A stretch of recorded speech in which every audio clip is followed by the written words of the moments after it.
जब आपने प्रोग्राम में बात की थी माइनस अशरफ गनी की और वज़ीर आज़म ने इस बात की तस्दीक की है कि तालिबान अशरफ गनी के होते हुए बातचीत नहीं करेंगे। एक अशरफ गनी की वजह से अफगानिस्तान का अमन दाव पर लगा। क्या अमेरिका ये बात समझने से कासिर है? देखिए, अमेरिका अब तक इस गलतफहमी का शिकार है कि वो इस तरह कॉन्फ्रेंसेस करके, जिस तरह दोहा में कॉन्फ्रेंस हो रही है, या ये बात कह के कि हम जो ज़बरदस्ती हुकूमतें क़ुव्वत के बेसिस पे आएंगी उनको हम तस्लीम नहीं करेंगे, वो एक इंटरनेशनल महाज क्रिएट करेंगे। अच्छा। और यूनाइटेड नेशन को इस्तेमाल करेंगे इस मकसद के लिए। यहाँ बुनियादी सवाल ये पैदा होता है कि जो हुकूमत हामिद कारज़ाई की 22 दिसंबर 2001 को जो काबुल में इंस्टॉल हुई थी, वो कौन सी कॉन्सेंट से आई थी? वो तो अमेरिका ने फ़तह करके वक्ती तौर पर काबुल में अपनी हुकूमत बिठाई थी। इस स्टेज पे मेरा नहीं ख्याल कि इस किस्म की कॉन्फ्रेंसेस कुछ माने रखती हैं। पाकिस्तान भी एक प्लान कर रहा था, अच्छा किया उन्होंने अबैंडन कर दिया, अब वो स्टेज निकल चुकी है। ठीक। एक स्टेज थी जब ये कॉन्फ्रेंसेस काम कर सकती थी, लेकिन उस वक्त प्रॉब्लम अमेरिका की और काबुल हुकूमत की ये थी कि वही कि तालिबान हमारे साथ आके बैठ जाएं, हम तालिबान के साथ नहीं बैठेंगे, ये रवैया था। जबकि अगर आप कोई एग्रीमेंट चाहते हैं तो मिडिल वे इस्तेमाल किया जाता है। दोनों बातें, कुछ आपने कुर्बानी देनी होती है, कुछ दूसरी साइड ने कुर्बानी देनी होती है। ये समझना कि हम हक पे हैं, हमारे साथ अमेरिका है, हमारे साथ दुनिया है, यूनाइटेड नेशन है, हमारे साथ यूरोप है, तो यूरोप वाले कर चुके हैं जो उनका रोल था। अब इसमें यह है कि तालिबान का आहिस्ता आहिस्ता एडवांस होगा, और मेरी अपनी प्रेडिक्शन यही है कि काबुल में लड़ाई नहीं होगी। अच्छा। काबुल कोलैप्स करेगा और वहाँ लड़ाई नहीं होगी, क्योंकि जिस तरीके से ये बढ़ रहे हैं उससे एक साइकोलॉजिकल प्रेशर बिल्ड हो रहा है।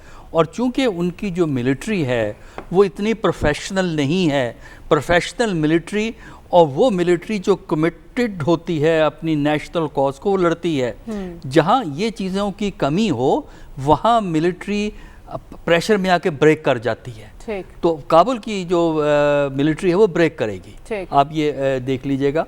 तो इस वक्त तो सिर्फ यही है कि तालिबान अगर वहाँ बालादस्ती हासिल करते हैं, जिसके बड़े इम्कानात हैं, उसके बाद आप उससे किस तरह एक रिलेशनशिप इस्टेब्लिश करेंगे, ये देखा जाएगा कि वो किस तरह बिहेव करेंगे एक एज ए स्टेट। देखिए, पहले वो एज ए स्टेट ऑपरेट नहीं कर रहे थे, एज ए मूवमेंट ऑपरेट कर रहे थे।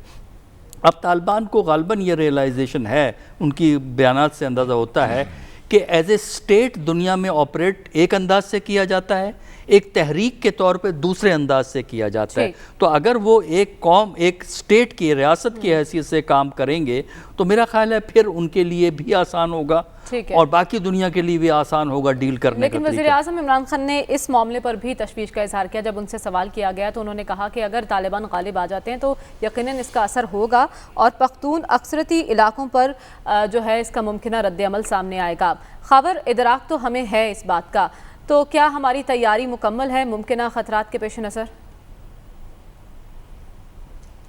देखें, ये खाली पाकिस्तान का मामला नहीं है, पाकिस्तान की तैयारी तो है ही है। अब क्योंकि हम तो सन 80 से ऑनवर्ड जो है अफगानिस्तान के साथ जो भी मामला हो रहे हैं उनसे निपट रहे हैं। असल मसला तो दुनिया का है।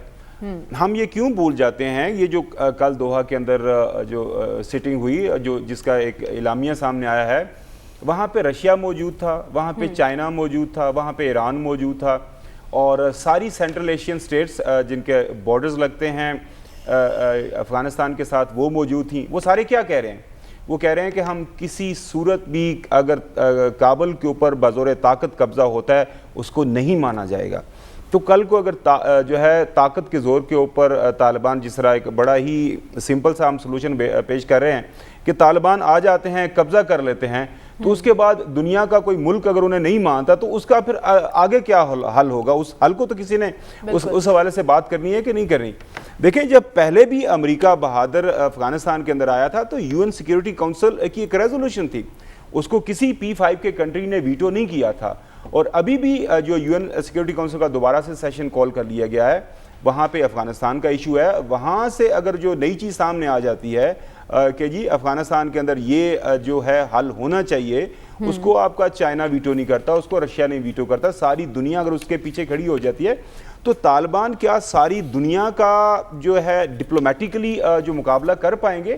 معاملہ یہ نہیں ہے کہ جی افغانستان کے اندر اس پہ تو کوئی دو رائے نہیں ہے کہ افغانستان کے اندر اس وقت طاقت کس کے پاس ہے. افغانستان کے اندر اگر طالبان اس وقت کامیاب ہو رہے ہیں تو کیوں کامیاب ہو رہے ہیں؟ بھی ایک موقع کے اوپر اگر 1.5 لاکھ کے قریب 1 لاکھ امریکن اور 50,000 نیٹو فورسز وہاں پہ موجود تھیں تو وہ کس لیے موجود تھیں؟ وہ اس لیے موجود تھیں کہ طالبان وہاں پہ ایک طاقت کے طور پر موجود تھے. اگر امریکہ نے ایک معاہدہ کیا ہے تو کس کے ساتھ کیا ہے؟ وہ طالبان کے ساتھ کیا ہے. تو طالبان کی طاقت سے کوئی دوسرا بندہ میرے خیال میں پوری دنیا کے اندر کوئی اس کے اوپر کوئی مختلف رائے نہیں رکھتا. مسئلہ یہ ہے کہ طالبان اگر آ جاتے ہیں تو ہم یہ کیوں بھول جاتے ہیں کہ افغانستان ایک ملٹی لنگول ایک ملٹی ایتھنک سوسائٹی ہے.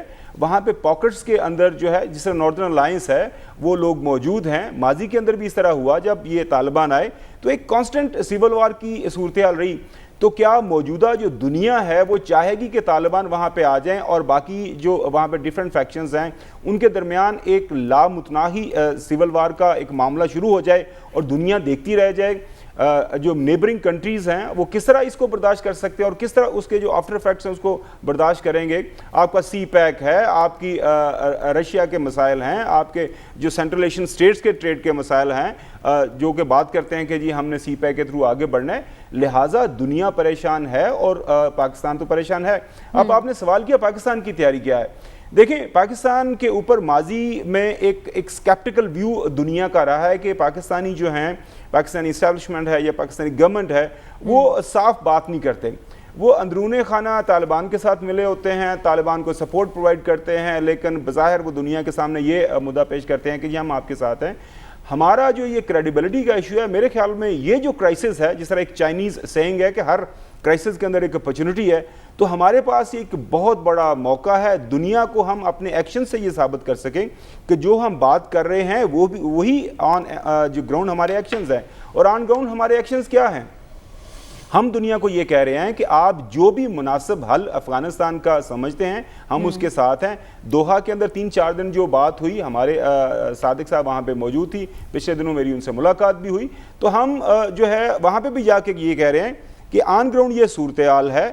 جس طرح پرائم منسٹر عمران خان نے کہا کہ اشرف غنی کی پریزنس کے اندر وہاں پہ جو ہے بات چیت آگے نہیں بڑھ سکتی.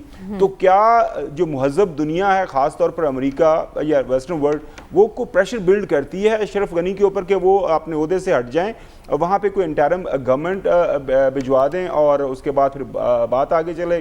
دیکھیں پچھلے ہفتے ہم بات کر رہے تھے جو امریکنز کے جانے کی. اگلے 24 گھنٹے کے دوران کوئی 3 سے 4 ہزار جو ہے دوبارہ سے امریکنز آ رہے ہیں وہ اپنی ایمبیسی کی حفاظت کے لیے. اسی طرح جب ہم یہ پروگرام کر رہے ہیں 10 ڈاؤننگ اسٹریٹ کے اندر ایک ایمرجنسی سیشن ہو رہا ہے کہ جو برٹش گورنمنٹ بھی سوچ رہی ہے کہ ہماری جو وہاں پہ اسٹیبلشمنٹ ہے, جو یہاں پہ ان کا جو ایمبیسی ہے اس کو کس طرح ہم نے پروٹیکٹ کرنا ہے. تو دنیا کے لیے ایک بہت بڑا معمہ ہے. ایونچولی اس کا حل میں نہیں سمجھتا کہ طالبان بزور طاقت پورے افغانستان کے اوپر یا کابل کے اوپر قبضہ کر لیں گے اس کے بعد پھر دنیا ان کے ساتھ انٹریکٹ کرے گی. اس سے پہلے اس کا کوئی حل نکلنا ہے.